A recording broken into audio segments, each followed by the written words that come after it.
Hello guys, welcome back to our channel hot chilli. இன்றைக்கி நம்ம யாரை பற்றி பார்க்க போகிறோம் அப்படின்னா, நம்ம தமிழ் சினிமாவுக்கு புதுமுகமாக அறிமுகமான நம்ம ரேவதி சர்மா இவங்களை பற்றி தான் நம்ம பார்க்க போகிறோம். இவங்களை பற்றி சொல்லணும் அப்படின்னா, நம்ம தமிழ் சினிமாவில் ரீசெண்டாக வந்து 2 படங்களில் நடிச்சிருக்காங்க. அதில் ஒன்று ஆகஸ்ட் 16, 1947 கௌதம் கார்த்திக்கோட லீட் ரோலில் பண்ணியிருக்காங்க. அதே மாதிரி அதுக்கப்புறம் வந்து நம்ம பிளாக் பஸ்டர் சூரியோட பிளாக் பஸ்டர் கதாநாயகன் நடித்த பிளாக் பஸ்டர் அடித்த நம்ம கருடன் மூவியில் லீட் ரோடு, அதாவது சூரிக்கு பேராக நடிச்சிருக்காங்க. இவங்களை பற்றி சொல்லணும் அப்படின்னா, 1947 ஆகஸ்ட் 16 இந்த படத்தில் வந்துட்டு அறிமுகமாகும் போது இவங்க வந்து கல்லூரியில் படிச்சுட்டு இருந்திருக்காங்க. கல்லூரி முடிக்கக்கூட இல்லை, அதுக்கு முன்னாடியே ஆக்ட்ரஸாக அறிமுகமாயிட்டாங்க.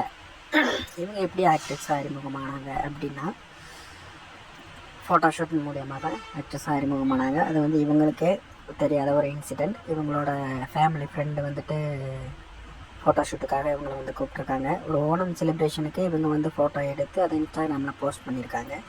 அதை பார்த்துட்டு இவங்களோட ஃபேமிலி ஃப்ரெண்டு வந்து இவங்களை வந்து கூப்பிட்டு ஒரு ஃபோட்டோஷூட் எடுத்திருக்காங்க.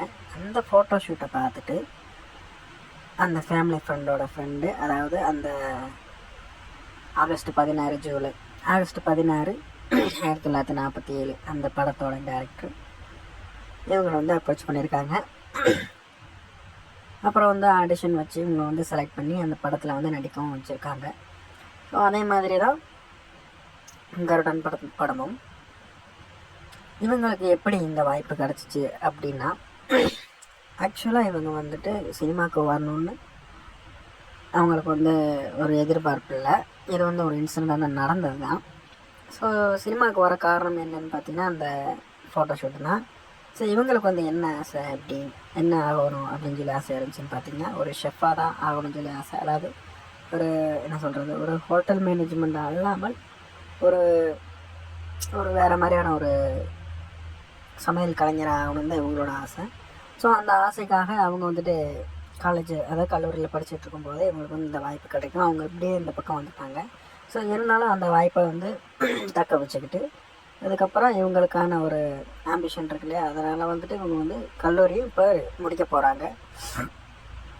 ஸோ மேலும் மேலும் இவங்களோட வளர்ச்சி நம்ம தமிழ் சினிமாவில் நம்ம வந்துட்டு சப்போர்ட் பண்ணுவோம். இவங்களுக்காக இவங்க மேலும் மேலும் வளர்ச்சி அடைய நம்ம வந்துட்டு சப்போர்ட் பண்ணுவோம். ஸோ நன்றி, வணக்கம். இதேமாதிரி உங்களுக்கு வேறு வீடியோ வேணும் அப்படின்னா நம்ம சேனலை லைக் பண்ணுங்கள், ஷேர் பண்ணுங்கள், சப்ஸ்கிரைப் பண்ணுங்கள். நன்றி, வணக்கம்.